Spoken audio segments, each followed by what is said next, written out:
whose head is going to roll for it? Because it seems to me that the great story of our crumble as a nation is lack of accountability in public servants. Someone had just bought a new build house for £500,000, traditional stuff, with the family. And then all of a sudden they realised that an Afghan family a couple of doors down has been kind of parachuted in, and they're not paying a damn thing. But she was wearing this kind of Union flag dress that was not unlike Jerry Halliwell in the Spice Girls in the 90s. And she was isolated at school. Told off and shamed. And yes, you're quite right. Just down the road from here, there's a school in Pimlico where the headmaster had to resign because the students were outraged when he raised the Union flag on a flagpole, and they basically forced him out of the school.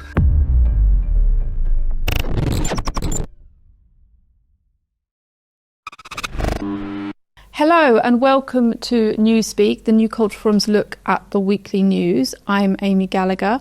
I'm joined by our regular commentators, Philip Kiszely, a cultural historian and Senior Fellow of the New Culture Forum, Rafe Heydel-Mankoo, Senior Fellow of the New Culture Forum and Royal Historian, and we're joined again by our recent guest, David Oldroyd-Bolt, Anglosphere Fellow of the Danube Institute.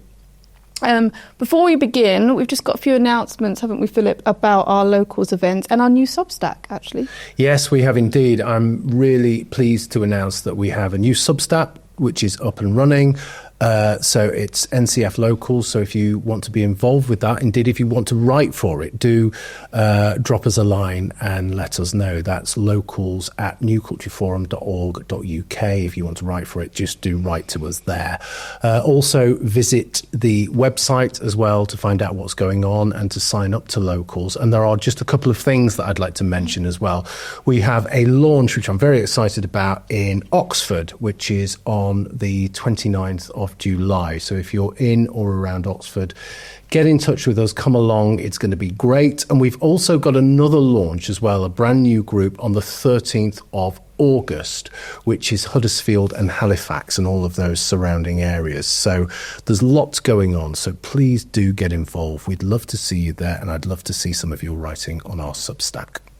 Okay, well, to start the show, we have this story of the Afghan relocation scandal, as if public trust in government wasn't already low enough. This is the biggest breach in data in political history. This and has been followed by a 2-year cover-up in which Afghans have been relocated, tens of thousands of Afghans have been relocated to the UK without us knowing. The press were prevented from reporting on it via an injunction. Parliament were prevented from scrutinising it, and we've only just found out about it, David, haven't we, this week, after 2 years of it being knowing about it. Could you talk us through this scandal and explain why it's so egregious? Well, to start with, not only have we only found out about it this week, when the papers wished to report it on Tuesday, there was yet another injunction because it was considered that this was so sensitive and that the personnel involved were at such risk. This at least was a legal reasoning that the papers shouldn't be allowed to do it. Thankfully, the Sun, the Express and the Telegraph and then later the Times all managed to overturn that.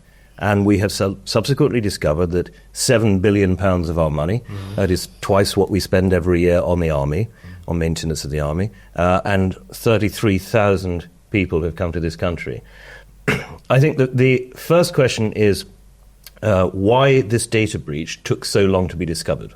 We now know that it was 2 years between the accidental leak of the data by a Royal Marine, a junior Royal Marine, and this was known about in Afghani and Taliban circles. There was apparently, and I say this because this is yet to be fully verified, there was an Afghan Facebook group talking about the fact that these names were in the public domain, and people writing to MOD officials saying, here are the details, say, of 9 people whom you will be able to verify from payroll documents previously held in Afghanistan are on this scheme. We know about it. Why don't you? Why is nothing being done?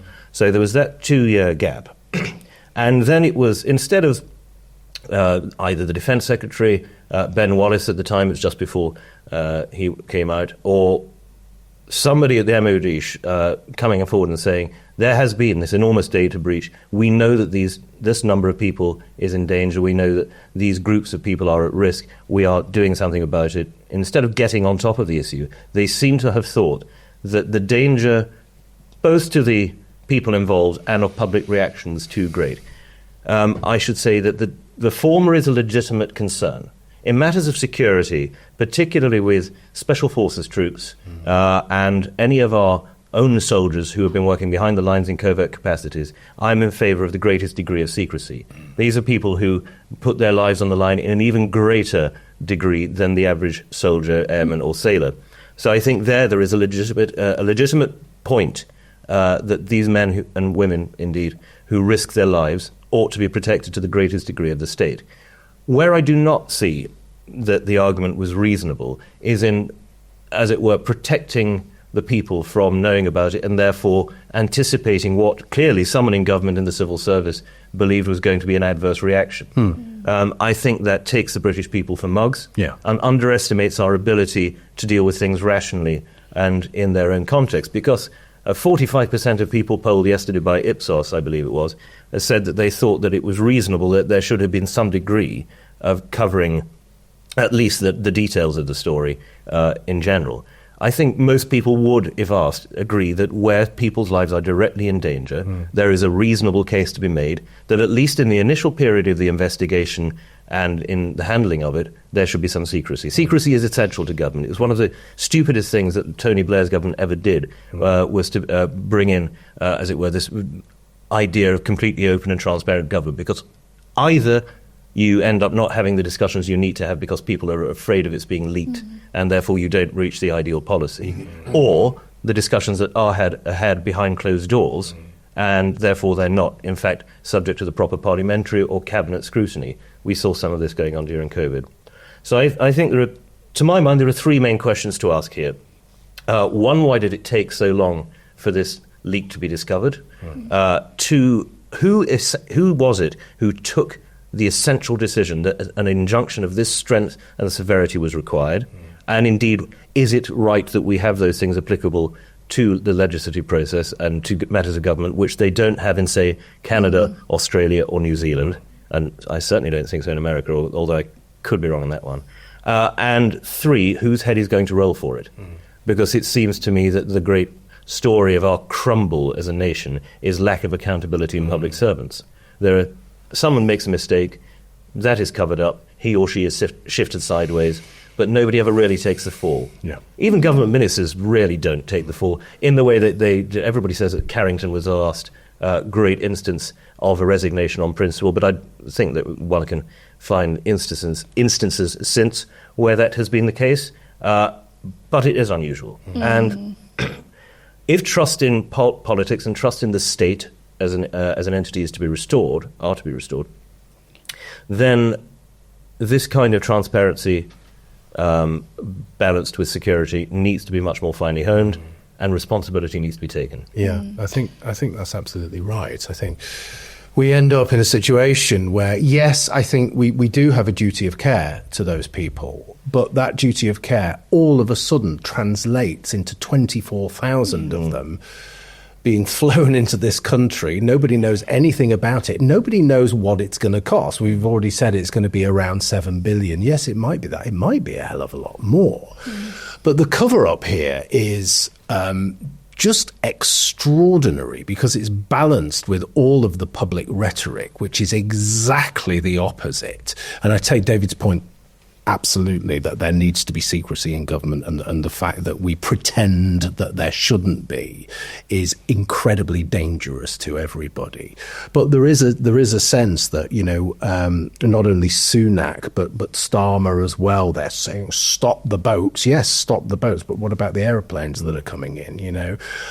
So there is this sense of the people being taken for mugs, and it continues further down the line. It's it's the same narrative. Essentially, it's the same immigration narrative. So all of a sudden, these people are coming from nowhere, or so it seems. They're being housed for free. They're being educated. They're getting first-class treatment. And people are wondering why. I was reading a story where someone had just bought a new build house for £500,000, traditional stuff, with the family. And then all of a sudden they realised that an Afghan family a couple of doors down has been kind of parachuted in, and they're not paying a damn thing. And the kids are going to the school, they don't speak English. So it's the same narrative around and around and around, and it feels like we're going round in circles. So this idea of trust doesn't just relate to the ordinary stories that happen every day. It's actually the systems of government. It's precisely what you're saying. I don't mind secrecy. In fact, like you, I want secrecy, but I want proper secrecy. I want secrecy for the things that matter. I don't want secrecy, a shroud of secrecy around incompetence, and essentially that's what we've got. I would say that there's all very good and valid, but there's an equally consequential aspect to this, which is also highlights the disturbing lack of care or concern in the government as to the consequences of this action, and that is the reality of importing such vast numbers, yes, of course, of people into this country from a completely culturally incompatible nation. Yes. In levels of illiteracy, only 63% of the country is illiterate, not literate. 63% illiteracy compared to only 18% over here. They don't come to the top of any good global rankings, but on the bad global rankings. I mean, in Britain, of course, they're the gold medal holders for rape. I think it's there 20 times. 20 times more likely to commit rape, 11 times more likely to have drug offences, 6 times more likely to be involved in violent offences, and they're bronze medal holders on the violent tables, below the Congo and Somalia. And even the Mirapuri Pakistanis behind the rape gangs think that the Afghanis are backward people, right? That puts it into some context. And the idea that you could import such vast numbers since 2021 and the fall of Kabul, we've seen the largest evacuation project since the Second World War. Yeah. 34,000 people in total have come and been resettled here from Afghanistan. 34,000. Now, you may remember, before our time, but in 1972, when Idi Amin expelled the Ugandan Asians, in this country there were huge debates. Can we possibly accept such a large number of people into our island? What would the cultural impact be and the consequences of that? Well, that number was actually 28,000. Yeah. Right, now we get that every 6 weeks with illegal immigration, with legal immigration as that is. But that's been dwarfed by these number of Afghanis. And at least the Ugandan Asians, with the exception of that odious Yasmin Alibaya Brown, with her exception, they've all been potentially great additions to this country economically and so forth. You cannot say that about a group of people who are invariably going to be a net drain on the economy, who are going to be taking up social housing and will be on benefits, very few of whom will be employed. And they've also allowed people to bring their dependents in. So there's one chap who's come here under this data breach who wouldn't have been allowed here normally. He brought 14 dependents with him. That's what's happening here. Now, yes, I completely accept that we do have a duty of care to those people where we've had their names leaked. But nobody in Parliament or politics has said, why does that duty of care involve bringing them here? We've already had the Rwanda scheme. We've built facilities there. The Labour government are choosing not to send anyone to Rwanda, but we've got our buildings there. Why haven't we put people into Rwanda? The GDP per head in Afghanistan is $395 or something. That's 3 times lower than in Rwanda. So the Afghanis in Afghanistan is 300,000. In Rwanda it's £1,000. So that's, obviously the culture is much easier for them to assimilate into.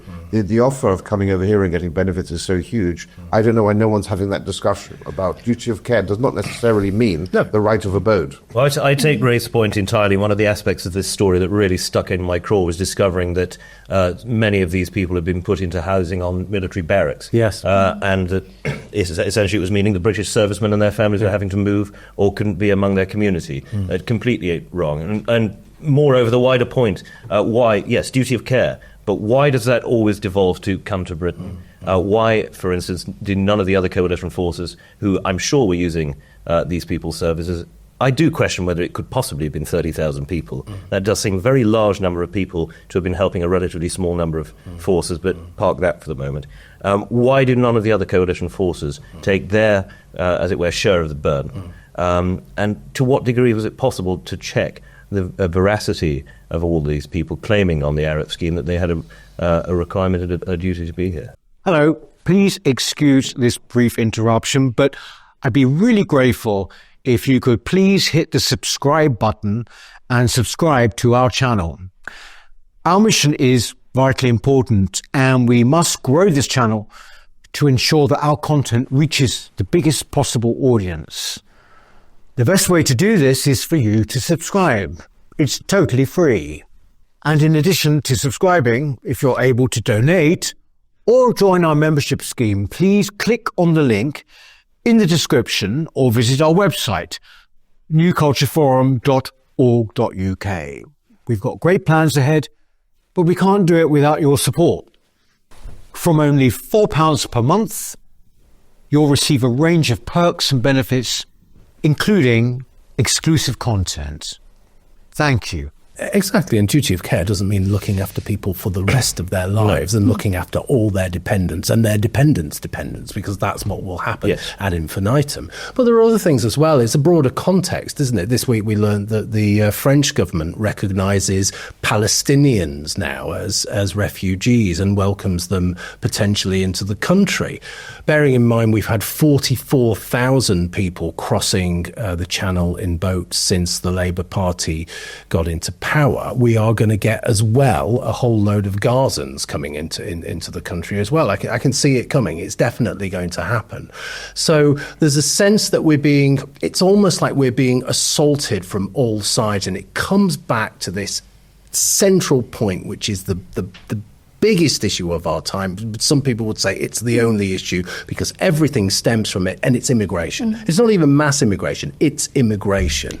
We need to stop it, we need to reverse it, because if we don't, we are in trouble. We're not even going to survive. This country is not going to survive as we know it until the end of the decade. And one of the most telling things in all of this is that 15 of the 20 hotspots that were rioting after the Southport protests, 15 of them were the areas where these Afghans had gone to. That's extraordinary. So that is the connection. And that's one of the reasons why we had the super injunction lasting so long, because there was a genuine fear people had that there will be further riots, because they knew that basically where the Afghans had gone, those were the hotspots for the riots. It just gives further substance to my long-standing argument, which I've made here before, that we need to leave the 1951 Convention on Refugees and create a new convention that says refugees fleeing wherever they're fleeing must be rehoused within their continent of origin. So if you're fleeing Sudan, you go to Kenya or South Africa. You're fleeing Palestine, you go elsewhere in the Middle East. You're fleeing Vietnam, you go to Asia, because it's culture that is fundamentally important. Also, you need to be geographically close to where you came from so you can go back. Because refugees don't need to have permanent residency. The key thing is not another safe country, because that feeds into the point that I've just made. There's a whole lot of Somalis who are currently being remigrated from Sweden. Now, they can either go back to Mogadishu, which they're probably not keen on doing, or any other safe country. Where do you think they're going to end up? So it's more and more. It's like being slapped in the face over and over again and wanting to take it and being, this is the problem with being the silent majority. If you're the silent majority, at some stage in the game, you are going to become the silent minority, and then God help you. David, you mentioned accountability at the start. I mean, a lot of people pointing fingers at the Tory party, at the then Defence Secretary and Prime Ministers Boris Johnson and Rishi Sunak. I'd also point the finger at the judiciary, and it was ruled in the High Court. The High Court judge seemed to be quite reasonable. He said that he was worried about censorship, and he was also concerned about the fact that the Taliban already had the data, and that this was going to look like a use of taxpayers' money, and it was unfair that we didn't know about it. It was then overruled in the Court of Appeal that actually there should be a super injunction. Who would you blame for this? Nobody has so far resigned. Nobody's head has rolled yet. Where do you think the accountability should lie, and what should be the next steps in that? I take your point about the judiciary, but I don't think it should be surprising, because we know that we have a judiciary that at its highest levels is excessively compassionate towards many of the ills of our society. I've used this term excessive compassion to describe so many of the problems we have faced, whether it's this intense and self-defeating tolerance towards massive levels of immigration, whether it was the indulgence of the trans mental illness fallacy for so many years. So many of these things are essentially a warped version of a Christian ideology of supporting the underdog. And the judiciary, looking at their average age and background, they are from precisely that generation in which these ideas were inculcated most heavily. So we shouldn't be surprised there. And as you say, in the High Court, there was at least an attempt to stop this. Essentially, it comes down to the man who was in charge at the time, which was the Prime Minister. There is absolutely no way that the Prime Minister was not aware of this. Of course, the Defence Secretary of the time bears some responsibility, but could have been overruled by the Prime Minister. And I really do think there will be an interesting, I mean, this is perhaps where I slightly go against my earlier point about too much transparency. It could be interesting for someone to put in a freedom of information request and see who or which grade of the civil service was involved in suggesting this course of action and how stringently they push for these measures to be adopted. But whether any of those things will happen, no, I don't think they will. This will be a story for the remainder of the weekend, and then we'll fizzle out next week, because there is no, that I can see, and I really hope we proved wrong, there is not sufficient outrage in the governmental class. Well, it's interesting because people are saying this is the biggest political scandal ever in media circles. And I'm thinking the same as you, that this will be in and out of the news cycle within a week. I mean, Reform are calling for a national inquiry. Some people even saying there should be a general election. But I don't think any of that's going to stick. I don't know what. No, what I don't think it is. I mean, but for me, there's one big question. You know, this scandal has taken a couple of years to surface a little bit more. You know, the big question is, what else are they hiding? Yeah. You know, what other big, catastrophic, very dangerous things to the British public are they hiding? And you, in a way, you're terrified to think about it. Well, this is what's so troubling, because the government has not ruled out using a super injunction in the future, and super injunctions are completely foreign to our constitution. In fact, they're unconstitutional, because essentially what you have now is a completely unacceptable situation whereby Parliament has been unable to hold to account government expenditure on projects, right? And it's a fundamental feature. It goes back to the Bill of Rights, the ability of parliamentarians to hold the government to account and to speak freely on all of this. Now, some people have said, well, why didn't any MPs use parliamentary privilege? And it's an interesting question, because if they did use parliamentary privilege, how would any of us know? Because would the media have been able to report that if they had done it? I don't know whether once it's been said in Parliament, does a super injunction get nullified by that? But yeah, it's very, very worrying. It was particularly worrying that this was not known about by the Intelligence and Security Committee of Parliament, which is meant to oversee all of this, whether in public or in camera. On the parliamentary privilege question, I tend to think, and I would be very glad to hear from any constitutional experts on this, I tend to think that it was within the bounds of parliamentary privilege to discuss this. And you can have a secret session of Parliament. This is not an unknown thing. They happen, as Rafe will, I'm sure, give us examples of constantly during wartime. But the point is that it should be on the floor of the House, and it should be something discussed by those whom we send to Parliament to represent our interests. I mean, there did seem to be in question time, in part, there seemed to be a lack of outrage, or just this wasn't picked up by either the Tories or Labour. You know, that's the most depressing thing. I know. About in the media, people were saying this is the biggest scandal ever, and you saw it was mentioned by Keir Starmer, but it was kind of blink and you miss it, and then it was out. They couldn't speak, could they? Because both of them are stained by this. And the idea was under the Tories that this terrible plan came into being. The fact that the Tories didn't see a problem with importing such numbers is amazing. But then it's taken a year for the Labour Party. The project has actually been under Labour stewardship for longer than under the Tories, which people don't, I think, understand. So yes, the Defence Minister can now stand up and say, oh, I feel uncomfortable with this, we need transparency. Why didn't he do that months ago? Well, I mean, at the same time that we are bringing in more and more people who have a national identity and cultural identity, it's very different from our own, we are continuing to reject our own national identity, our own culture, Philip. This is, of course, a kind of much smaller story in comparison to this scandal, but seems to be quite symbolic of a lot of things. This is the story of a 12-year-old girl who was sent home from school for wearing a Union Jack dress as part of her culture diversity day, I think it was. This is it. This was a day that celebrates culture. And this was a white 12-year-old girl, English 12-year-old girl, who wanted to celebrate her own culture. So she was dressed in people will know this because the story's been massive. I've talked about it on GB News. I think you've talked about it on Talk TV. Everyone's talked about it. But she was wearing this kind of Union flag dress that was not unlike Jerry Halliwell in the Spice Girls in the 90s. And she was isolated at school. Told off and shamed.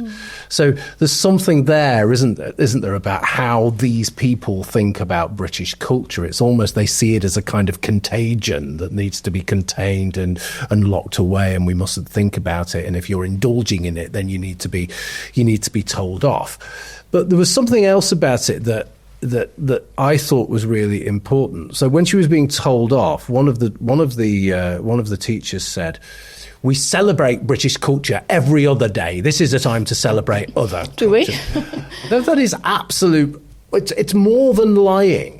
It's gaslighting, isn't it? Because we can't, as I've said before, you try and celebrate British culture at any one of our institutions. My God, you try and celebrate it in a university. And as we know from what's happening here, you try and celebrate it in a school and you will really get in trouble. But I suppose my point here is, what could this child have done? Because potentially, if she would have gone in to celebrate some other kind of culture, she would have been in trouble for cultural appropriation. Now, I remember a few years ago, something went viral about a poor kid who was going to a prom dressed in some kind of Chinese dress. Do you remember it? And she was vilified right across the globe.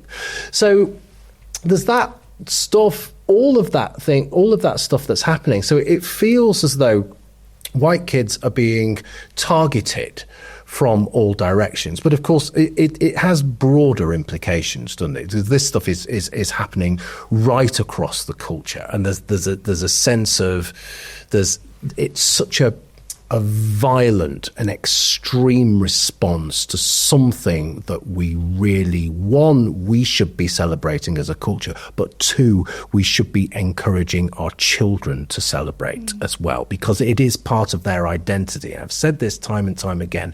When you divest people of their identity, when you try and remove it, or when you tinker with it, you make them unstable. You make the society unstable if you rewrite its history and remove its heritage. That's what's happening here, I think. What I thought about this was that there seems to be an escalation almost in that of late, generally the English flag was seen as being associated with the far right. I mean, I don't accept that, but that was seen as problematic, whereas the Union Jack flag was much more of a union and we can all get involved and it's about being British.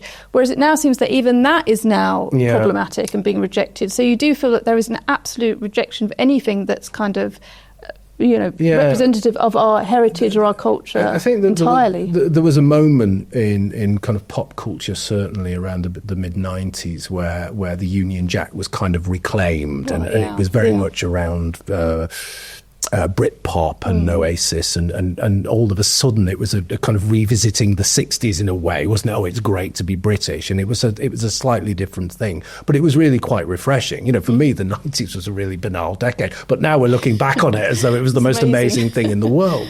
But just before that, there was a sense, and this kind of stuff was very prevalent in the 80s. I remember and the turn of the 90s, Morrissey, who many of our viewers I think will really kind of appreciate and really like. I remember him brandishing a Union Jack and being cancelled at the beginning of the 90s. Wow. He was called a fascist, a Nazi, a racist, and all of those things.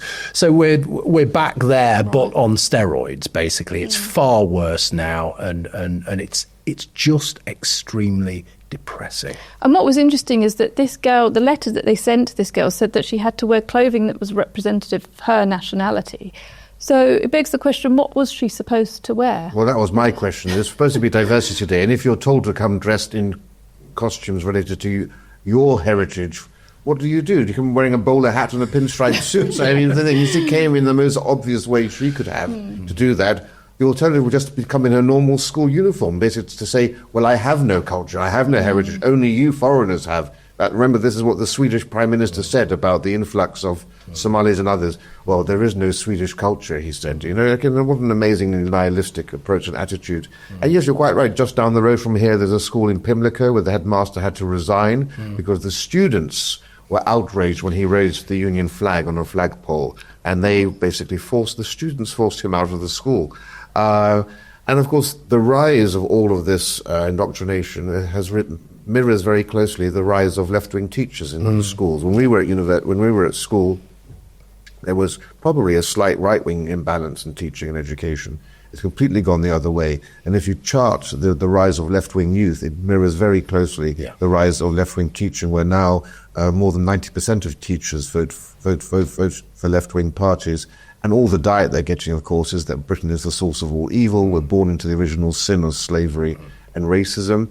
And there is a completely deliberate attempt, in my view, to undermine and eradicate our national heroes, our national symbols, and all that made our institutions great. So it's no surprise, therefore, that you get this natural, visceral, instinctive aversion to the Union flag, because it's so embedded in them that they don't see it as being anything other than normal. If I may respond to 2 points raised on Phil's point about Cool Britannia. The difference then was that we had not had 10 or 11 million people from different cultures coming to this country. So I think it's an interesting thing looking at the cultural politics of nationality during the 80s and 90s, because you have a great resurgence in patriotism during and after the Falklands War. And then it declines a little during the Anne Thatcher years, possibly due to sympathy for Irish nationalism among the left. It's an unexamined point of that part of the culture. And then, of course, with the rise of Tony Blair from 1994 as leader of the opposition and going into the 1997 election, you had this, as you say, this seizing on the idea of Britain being a vibrant young nation full of entrepreneurs and creative people in all branches of the arts. And Blair, of course, wants to be associated with that. This ceases, however, with, going to Rafe's point, multiculturalism. Once you embrace the idea that all cultures, all faiths, all backgrounds, all expressions of nationality are equal to that of the host country. And then once you bring in vast numbers of people whom you will not suggest should assimilate, I think it is a natural outcome of that policy that the incoming cultures predominate over the host culture. And that institutions, in, again, an excess of compassion or a fallacy of what it means to understand and to accept, will begin to bring in policies that predominate. So, of course, this girl was going to be castigated for wearing a Union flag.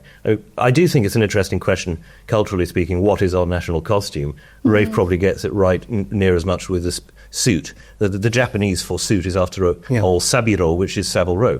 That's the one thing that we have exported beyond our language that everybody wears. It's the unit of style in Britain. I mean, she could have turned up dressed as a Morris dancer, I suppose, but that would have probably led to derision on a different sort. But this is clearly what has happened over the past 25 years, that incoming cultures, incoming traditions, incoming religions and races have been officially sanctioned to predominate over our own, and we have been made to kowtow and to feel embarrassed about anything more than an extremely superficial level of identification and pride with our culture. And the furore over the last night of the proms every year is an instance of this, because the cultural, political and journalistic elite class is viscerally opposed, en masse, not entirely, but en masse, to anything that is a proud expression of national pride.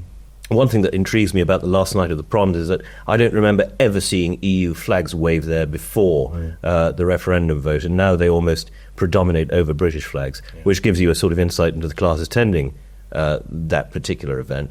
But it's just terrible that one walks down Regent Street at this time of year and sees it bedecked with the Progress flag as though occupied by a foreign army. And yet, when there was the Union flag down Fleet Street, down Regent Street and around London at the time of the coronation, there were furious newspaper articles and op-eds and debates on television programs and radio about whether this was creating a hostile environment for people of different cultures.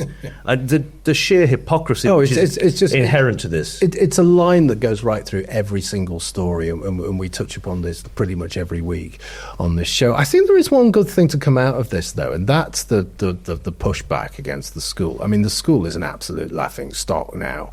Let's be clear. The school has been caught red-handed with this, and it makes you think how often does this happen? And I've spent 25 years in education, and this just none of this comes as a surprise to me. This is just every day. This is just an everyday occurrence, But they're caught red-handed, and of course they issue this cringing apology. But for me, the really important thing is that this 12-year-old girl has become something of an icon, hasn't she? So that suggests to me that the appetite for pushback here and the fact that people revile this so much is so good. I think her father's been great. She's been superb herself. The text of what she was going to talk about is just amazing. So I think there's something here that we can grasp. And the press, we've been in the press talking about it all week. We're still talking about it. I'm keen to keep the story alive. There's something there that is, for me, there's a little bit of hope. But education is just as important an issue as mass immigration, because we are at a state now where within 2 or 3 decades, the majority of the working age population of this country will not only be ignorant of our history, but could actually despise the nation as it is because of how they've been indoctrinated at schools. In 2004, 80% of British youth, 18 to 24, were proud to be British. Today, it's 40%. That's an amazing halving of that. And of course, we also know that ethnic minorities are overrepresented amongst the youth much more than they are in wider society. They're much less likely to be patriotic. Something needs to be done, and there's no point changing the curriculum and doing all this stuff if you don't get to the root cause of this, and this is the teacher training. Teacher training is the cancer at the heart of the woke movement, and there's no chance to win the war to save Britain if you don't win the battle for young minds.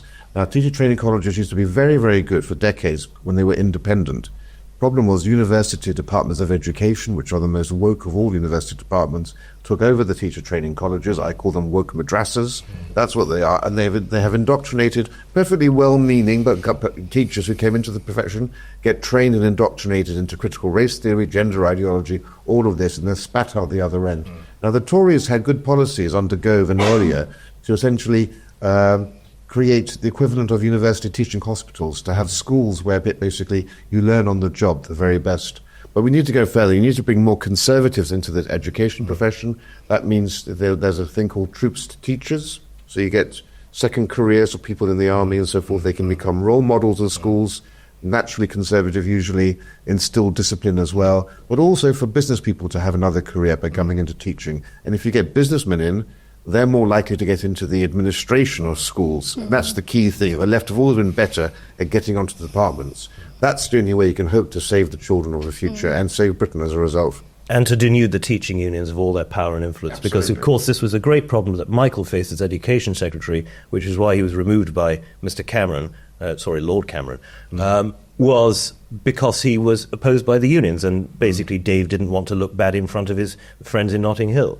This pusillanimity in the face of left-wing activism that has been demonstrated over and over again by the Conservative movement since 2005 is enraging. I know that is now beginning to change, and I think that kudos to Mr. Jenrick, who has been, I think, a good bellwether for how easy it is to change the way that you approach these questions and to receive acceptance on a wide scale.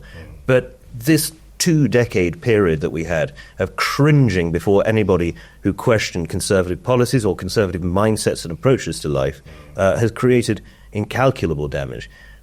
I take your point about the teacher training colleges. It's, I suppose, the Jesuit idea of give me the boy at 7 and I'll show you the man. But I think there has to be a general political and cultural realignment that means that it would not be necessary after one generation to have these things. Otherwise, all you're doing is putting a plaster on a gaping wound. All you are doing is saying that for the time being, we will have a group of teachers who redress the balance. But that group could never be large enough in itself to to change generations' minds? Well, it's a 30-year project. It started it took 30 years to get us into the position that we're currently in. Yeah. This is by no means the solution to everything, but the thing is, as the far left, as the Maoists understood very well, it's through the youth that you can effect true and proper change. And these people are now they're in their universities, and they go straight on to become leaders of business and industry and everything else. You do need to get them when they're young. And it shouldn't start in university. As I said many times, university is too late. If the hair is blue, there's nothing you can do. It has to be in primary school. But with all of these things, it isn't just teachers, it isn't just lecturers and dons. It's actually students themselves. So it really does need to start at a primary school. So there's a kind of ideological funnel, and what happens is, of course, people who are of our persuasion, political persuasion, who are conservatives, or people who just aren't actually extreme left, they just don't bother with the profession anymore, because why should they? They can't teach what they would want to teach. They can't teach reality, and of course they're going to be victimized. And there are so many stories of that happening. But it's not just the staff. It's the students as well. My experience in higher education, I saw a definite change in the type of student right across the board, domestic English students. It changed massively. Essentially, they knew that they were going to be taught to be activists. They knew that they were going to have this ideological diet, and that would be it. It would be an interdisciplinary meal, if you like. And the actual subject itself it didn't really matter, because it was all about ideology. It was all about conceptualization. It was all about theory. So all of a sudden you have a particular kind of person colonizing the universities, not just the teaching staff, but the students as well, and more importantly, the support staff, the HR staff, all of that kind of thing, which run these institutions from the back seat. So I think it as you say, and we've had conversations about this before in other contexts, where I think you've got a very, very sensible approach. For me, it's just rip it up and start again as far as arts, humanities and social sciences are concerned. But it is a 30-year project, and it does need to start in primary schools. I mean, the politicisation of our education system leads us nicely onto our next story, because, I mean, this very patriotic 12-year-old girl may well be able to vote in the next general election, because as of today, at the time of filming, 16 and 17-year-olds will be able to vote in the general election. We must remember that now, this wasn't even true when I was 16, but 16 to 18-year-olds have to stay in training or education. Which brings in this weird idea that they're already politicised, but they could become politicised in a party political way at the times of general election. Rafe, talk us through this a bit more and what you make of it. Yes, well, this is one of the most brazenly self-serving pieces of legislation a government has passed in recent decades, because, as we just talked about, the most left-wing youth in history, no surprise, therefore, that the Labour Party is keen to try to envelop and embrace them into their fold. And so the plan is to lower the voting age to those who are 16 and 17, which brings us into that wonderful tier of nations, along with Cuba and Nicaragua and Wales, and all sorts of Ethiopia, Ecuador, and Scotland and Wales. So now the justification for this is that they can join the army and that they pay taxes. Well, I'm sorry, you can join the army at 16, but you won't be sent to the front till you're 18. And most 16 and 17-year-olds do not pay taxes. In fact, it's quite different to what happened in 1969, when the age of majority was lowered by Wilson from 21 to 18. That was a lowering of the age of majority, the age upon which you become an adult. This doesn't change the age of majority. This simply changes the voting age. So, if you're 16 and 17, you can't buy tobacco, you can't buy lottery tickets, you can't gamble, you can't purchase alcohol, you can't get a tattoo, you can't get married, you can't even sign a mobile phone contract, but somehow you can vote. Right? And so minors are now being given the right to vote. These are not adults, these are minors. And we know from, when you're 16, 17, when you're a teenager, you are at your most radical, right? That radical politics, the Just Stop Oil Brigade, Extinction Rebellion, get attracted to gangs, become Islamic terrorists, or you become far-right young fogies. You know, everyone is attracted to these types of extremes in politics, right? Yeah. And you know, you look at behavioral scientists who will say that when you're of that age, yes, you're very good at decision making, but your impulses, your ability to do long-term implications, your concept of risk assessments, all those are still undeveloped in the 16 and 17-year-old mind. Plus, you've got no life world experience. You've got no experience in life. You've never paid taxes, really. You've never paid bills. You don't know what national income tax rates are. You can't make those sort of considered decisions when you come to vote.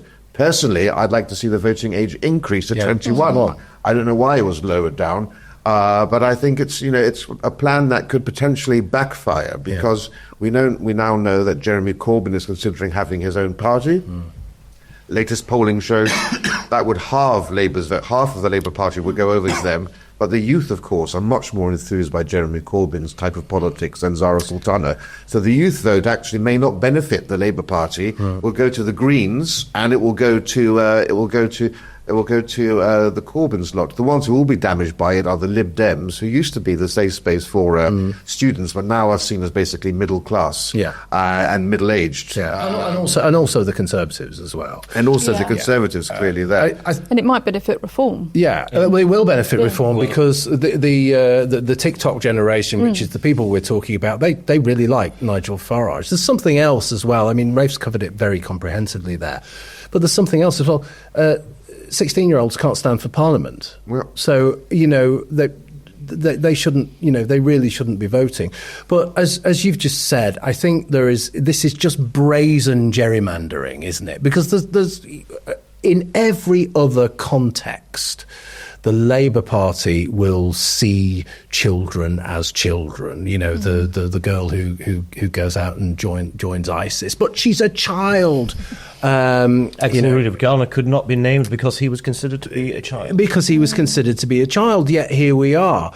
It's brazen, but it really isn't going to work for them for all of the reasons that you've just said. And with the really, you know, the constituencies that are absolutely in the balance with Muslim voters, it really isn't going to work there. And you are talking about people like Angela Rayner there. Who did not know that you could not get married at 16. She was completely unaware when questioned today that the law had changed in 2023 so that you now had to be 18. Yes, it is hypocritical. Yes, it is brazen gerrymandering. It is also, I think, an absolutely shameless attempt to distract from today's and yesterday's and the day before's main story by trying to get young people on side and as it were, boosting their own popularity. The polling I saw today suggested that among young people, yes, the Labour Party was most popular and then the Greens, but only by 2% above Reform. So let them shoot themselves in the foot. I doubt it would actually pass as a piece of legislation. And do you know what the really important polling is? Polling people from 16 to 18, 49% of them do not want to vote. They don't think they're ready for it. And yet here we have the Prime Minister saying that, you know, if they can earn, then they can vote. This is very much top down, isn't it? There's no kind of ground movement for this. There's no young people asking for it. Well, we should say the real question is, what do today's 13-year-olds think? Because they're the ones who are going to be 16 and 17 at the time of the next general election. And a lot of people are saying, oh yes, well look, Reform's doing so well. Yes, but if you combine the Reform and Tory vote of 16-year-olds, it's only a quarter of the population. So 3/4 of the youth are left wing, which is essentially the opposite of the 65-year-olds and so forth. So this is the most radically left wing youth. We have to be worried about that if they get the vote so early also, because we know that they believe that free speech is less important than not causing offence and stopping hate speech. And of course, their definition of hate speech would encompass probably most of our conversation today.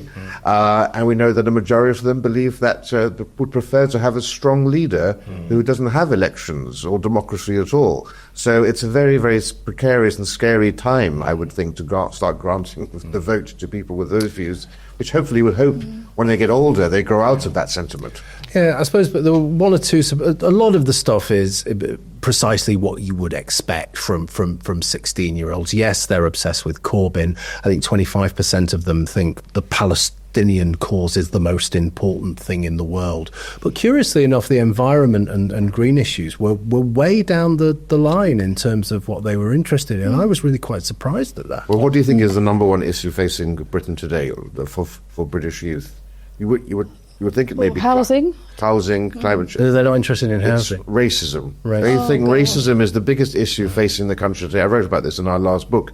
Despite the fact that Britain ranks third behind Brazil and Sweden as the world's least racist nation, but that goes to show you that the degree of cognitive dissonance and how removed they are from the reality. Well, I think we might all agree that racism is one of the biggest problems facing Britain, but not for the reasons they would necessarily think. It just strikes me as absolutely ridiculous that were this bill to pass, in 2029 a 16-year-old could vote but not buy Rizla. This is clearly a case of hypocrisy, of brazenness, of gerrymandering. I don't think it's going to pass. I think it's just a flash in the pan, but nevertheless is indicative of the extent to which this government is floundering, that it would so early in a parliamentary term decide to start chucking ludicrous ideas like votes for children around. Well, I think it will pass. It's part of a whole series of proposals. It's going to changing voter ID, so you just need to show a bank card. But because Scotland and Wales have it, there's a growing pressure that basically the union needs to follow them in the footsteps of Scotland and Wales on this front. And I think the naivety of the front bench is such that they think this really is a good idea for them. And I think just the final thing to say on this and to close on it is there is no evidence of any appetite for this in the country at all. Nobody wants. Well, let's hope the voter turnout remains low then. Yeah. And speaking of young people being fearful of causing offence or other people being fearful of causing offence, there was a study recently out that showed that I think it was about a third of people now restrict their free speech, and it's the young people that aren't so concerned with that. And we're going to be looking at that a bit more in our extra content for members. But that's all for today for Newspeak. Thank you, Rafe, thank you, David, and thank you, Philip. If you're an extra member, you can join us. If not, see you next week. Our mission at the New Culture Forum is and always has been to defend and celebrate Britain's history, culture, and its people, and indeed Western civilization, at a time when both are under sustained attack. We have grown from small beginnings to become the country's most influential right-leaning cultural think tank. Our content is watched and read by some of Britain's most influential political figures. But now, we need your help. If you believe in what we do, then please do become a member. For as little as £4 a month, you can make a vital contribution to what we do. As a member of the NCF family, you will help ensure that we can continue to produce quality content online, such as our 3 weekly programs, Whittle, which is our flagship interview show, Newspeak, our panel discussion show, and Deprogrammed, which is targeted at Britain's youth. As you probably know, in addition, we produce important documentaries, such as our critically acclaimed 6-part series, The West, a stunning celebration of the history and genius of Western civilization, and our ongoing documentary series, Heresies, with hard-hitting episodes tackling subjects such as immigration, gender ideology, and BBC bias.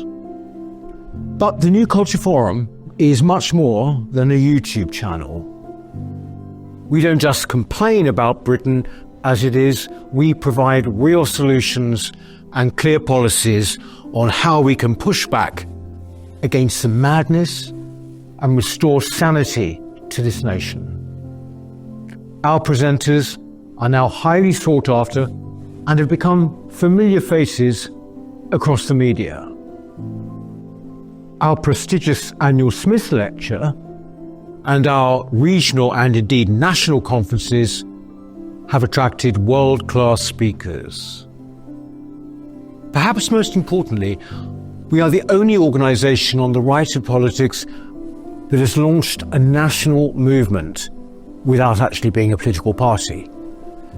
And uniquely, through our NCF Locals programme, we've established some 30 active branches in towns and cities right across the nation, from Edinburgh to Exeter. and with many more on the way. We're very proud of what we've achieved, and our members have made it possible. In return, our members receive access to exclusive content, invitations to private events, free or discounted tickets to our conferences and lectures, free copies of our books, and much more. I very much hope that you'll join us too by clicking the link in the description or going to our website, newcultureforum.org.uk. Now is the time that we need your help. Thank you.